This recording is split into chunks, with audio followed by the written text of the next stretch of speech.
Assalamualaikum warahmatullahi wabarakatuh. Perkenalkan, nama saya Rindang Flowerista dengan NIM 22650014. Pada video kali ini saya akan menjelaskan tentang tugas pertama dari mata kuliah kecerdasan buatan. Langsung saja. Untuk topik pembahasan ada dua.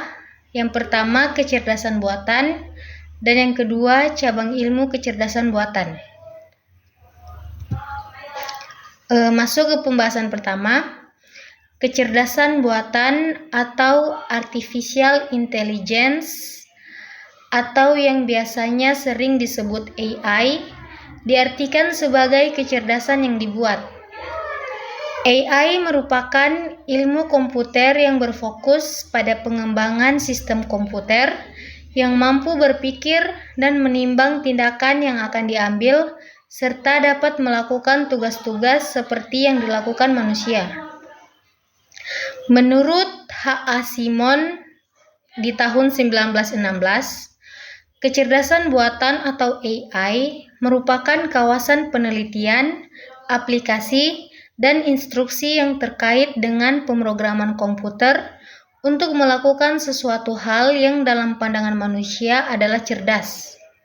Sedangkan menurut Rich dan Knight di tahun 1991, kecerdasan buatan atau AI merupakan sebuah studi tentang bagaimana membuat komputer melakukan hal-hal yang pada saat ini dapat dilakukan lebih baik oleh manusia.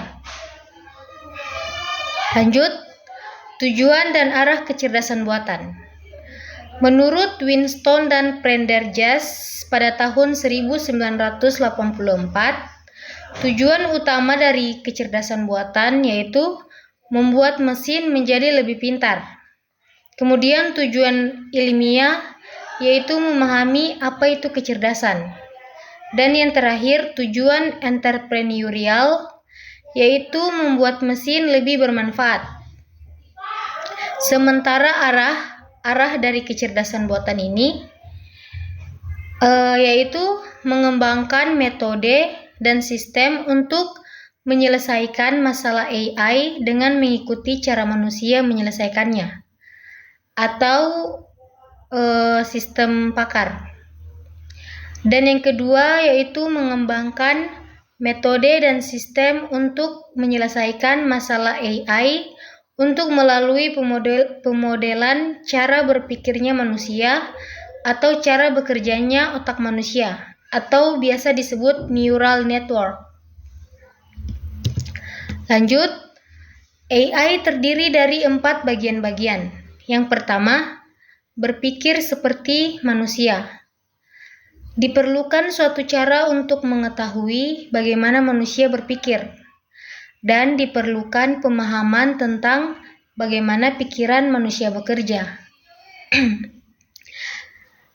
Lalu yang kedua yaitu berpikir rasional.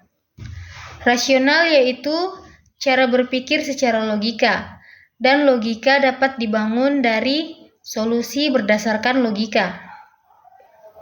Yang ketiga, bertindak rasional. Bertindak secara rasional artinya bertindak di dalam upaya mencapai tujuan.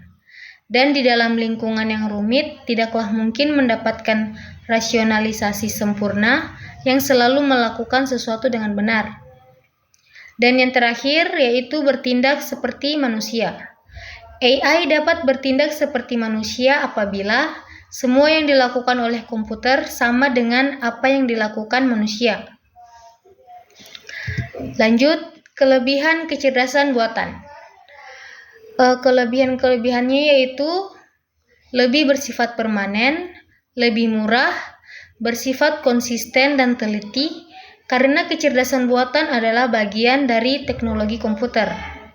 Kemudian dapat didokumentasi, keputusan yang dibuat komputer dapat didokumentasikan dengan cara melacak setiap aktivitas dari sistem tersebut.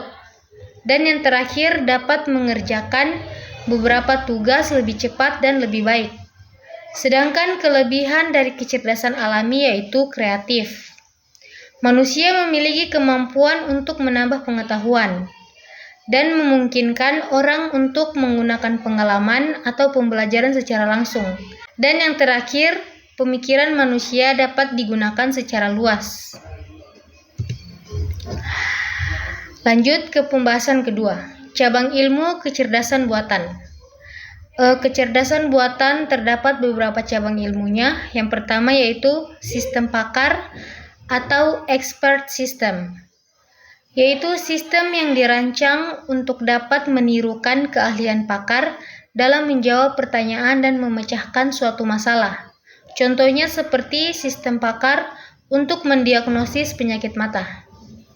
Yang kedua, pengolahan bahasa alami atau natural language processing, yaitu program yang memiliki kemampuan untuk memahami bahasa manusia, bentuk representasi dari suatu pesan yang ingin dikomunikasikan antar manusia.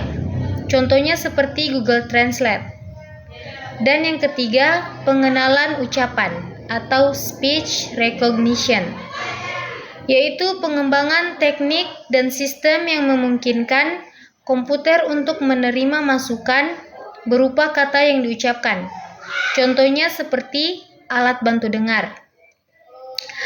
Yang keempat, robotika dan sistem sensor atau robotics and sensory system, yaitu sistem robot dan sensor yang dapat digunakan untuk menggantikan kinerja manusia secara otomatis.